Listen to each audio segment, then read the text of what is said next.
Good morning students. हम अल्पसंख्यकों की समस्या के बारे में पढ़ाई कर रहे थे। इसमें हम पार्ट फर्स्ट पढ़ चुके हैं, जिसमें हमने पढ़ा था कि भारत में विविधताएं पाई जाती हैं। यहाँ पर हिंदू बहुसंख्यक समुदाय है तथा बहुसंख्यक समुदाय के अलावा कुछ अल्पसंख्यक समुदाय भी हैं। ये अल्पसंख्यक समुदाय हैं मुस्लिम, ईसाई, बौद्ध, सिख एवं जैन। भारतीय संविधान में अल्पसंख्यक शब्द को परिभाषित नहीं किया गया है, परंतु इसे दो परिस्थितियों में स्वीकार किया गया है। ये दो परिस्थितियां हैं धर्म और भाषा। भारत में अल्पसंख्यक समुदाय में उन्हें शामिल किया गया है जो धार्मिक दृष्टि से कम है अथवा भाषाई दृष्टि से कम है। राष्ट्रीय आयोग अधिनियम 1992 ने 6 अल्पसंख्यक समुदायों को मुस्लिम, ईसाई, बौद्ध, सिख, पारसी व जैन अल्पसंख्यक समुदायों में चिन्हित किया था, जिसमें से जैन समुदाय को अभी हाल ही में 2014 में अल्पसंख्यक समुदाय में चिन्हित किया गया है। अंतर्राष्ट्रीय कानून में भी अल्पसंख्यक समुदाय को धर्म एवं भाषा के आधार पर ही स्वीकार किया गया है। अल्पसंख्यक समुदाय चूंकि ये कम है, अतः इनकी बहुत सी समस्याएं भी हैं। उन समस्याओं में हम ये पढ़ चुके हैं कि अल्पसंख्यक समुदाय में पहचान की समस्या है। पहचान की समस्या में इतिहास, पृष्ठभूमि, सामाजिक सांस्कृतिक सभ्यताओं की विभिन्नता आदि आती है। इन सभी कारणों से अल्पसंख्यक समुदाय में पहचान की समस्या उत्पन्न हो जाती है। साथ ही इन्हें सुरक्षा की भी समस्या है, क्योंकि इनकी संख्या अपेक्षाकृत कम है, अतः इन्हें जीवन हानि और संपदा हानि या संपत्ति की हानि का भय रहता है। अतः इनकी सामाजिक स्थिति अत्यधिक जटिल हो जाती है। साथ ही इनमें क्षमता की भी समस्या है, क्योंकि अल्पसंख्यक समुदाय में अनेक तरह के विभेद पाए जाते हैं, विभिन्नता पाई जाती है। अतः जो अवसर के लाभ हैं वो उचित ढंग से अवसर के लाभ को उठा नहीं पाते और उन अवसर के लाभ से वंचित रह जाते हैं और इनमें असमानता की अवधारणा का जन्म होने लगता है। साथ ही इनमें पिछड़ापन भी पाया जाता है, जिसके कारण अल्पसंख्यक समुदाय मुख्य धारा से जुड़ नहीं पाता है। सच्चर समिति की रिपोर्ट को अगर हम मानते हैं तो मुस्लिम समुदाय की स्थिति अनुसूचित जाति अर्थात एससी और अनुसूचित जनजाति अर्थात एसटी से भी बुरी है, क्योंकि अल्पसंख्यक समुदाय मुस्लिमों में अत्यधिक अशिक्षा का तथा बेरोजगारी का प्रभाव देखा गया है। साथ ही प्रतिनिधित्व की समस्या भी अल्पसंख्यक समुदाय में पाई जाती है। 17वीं लोकसभा में 90.4% सांसद हिंदू हैं, जबकि 5.2% मुस्लिम हैं तथा अन्य अल्पसंख्यक समुदाय मात्र 4% ही है। भारतीय अफसरशाही में मुस्लिम प्रतिनिधित्व का मात्र 2.5% ही पाया जाता है। अतः भारत में अल्पसंख्यकों की समस्या में एक प्रतिनिधित्व की समस्या भी पाई जाती है। ये सभी कारण अल्पसंख्यक समुदायों में एक विश्वास को घटाता है। साथ ही यह राष्ट्र की एकता अखंडता के लिए भी एक खतरा उत्पन्न करता है, जिससे देश में क्षेत्रवाद और संप्रदायवाद की समस्या उत्पन्न होने लगती है। अतः अल्पसंख्यकों को सहायता व संरक्षण की आवश्यकता है। अल्पसंख्यकों को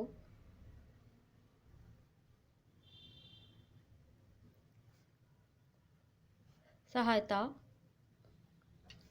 व संरक्षण। भारत में अल्पसंख्यकों को सहायता व संरक्षण दो तरीके से मिला हुआ है, संविधान के अंतर्गत और विधिक संरक्षण।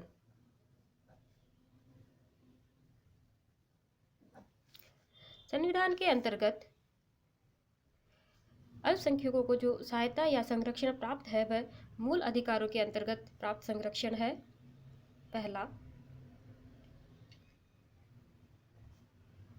मूल अधिकारों के तहत प्राप्त संरक्षण। मूल अधिकारों के अंतर्गत अनुच्छेद 29 एक आता है, जो कि अल्पसंख्यक समुदाय को अपनी भाषा, लिपि, बोली, संस्कृति को सुरक्षित रखने का अधिकार देता है। अनुच्छेद 29 अल्पसंख्यकों को अपनी भाषा, लिपि, संस्कृति, बोली को सुरक्षित रखने का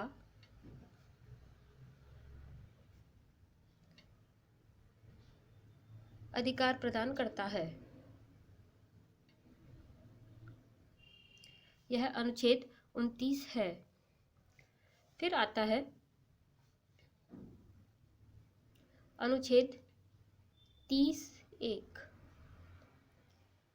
इसके अनुसार कोई भी अल्पसंख्यक समुदाय अपनी रुचि की शिक्षा संस्थाओं की स्थापना व प्रशासन कर सकता है। अर्थात अनुच्छेद 30 अल्पसंख्यक समुदाय को अधिकार देता है कि वे अपनी पसंद अथवा रुचि के शिक्षण संस्थाओं की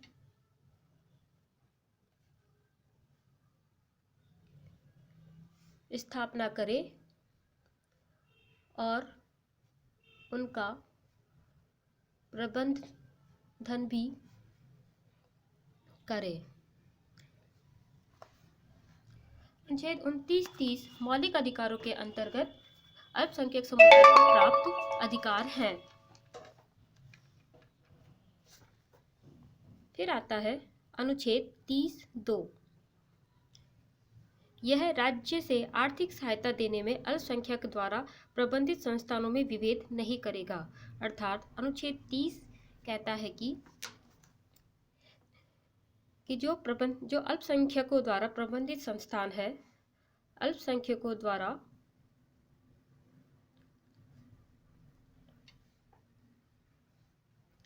प्रबंधित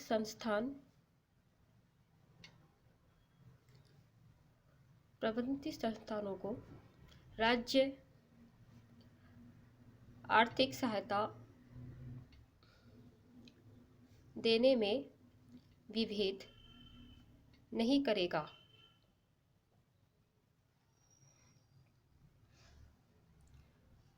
इसके अलावा संविधान के अंतर्गत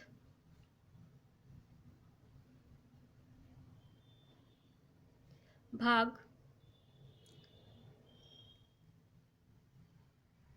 17 जो कि राजभाषा से संबंधित है, भाग 17 के अंतर्गत भी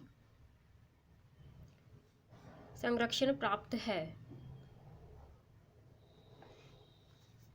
यह अनुच्छेद 347 के अंतर्गत है, जो कि कहता है कि नागरिकों के किसी अनुभाग द्वारा बोले जाने वाली भाषा से संबंधित है। अर्थात अनुच्छेद 347 प्रावधान करता है कि नागरिकों का कोई भी जो अनुभाग है वो भी भाषा या बोली बोलता है, उस भाषा को बोलने का उन्हें अधिकार होगा। अनुच्छेद 350 कहता है कि प्राथमिक स्तर पर मातृभाषा में शिक्षण हेतु सुविधा दी जाएगी। अर्थात प्राथमिक स्तर पर शिक्षण जो भी होगा वह मातृभाषा में ही दिया जाएगा। इसी के अंतर्गत आता है अनुच्छेद 350 ख। इसके अंतर्गत भाषाई अल्पसंख्यकों हेतु विशेष पदाधिकारी व उसकी शक्तियां व कार्यों का उल्लेख किया गया है।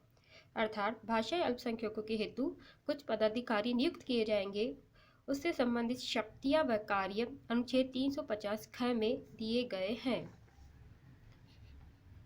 यह अल्पसंख्यकों की समस्या से संबंधित पार्ट 2 था। धन्यवाद।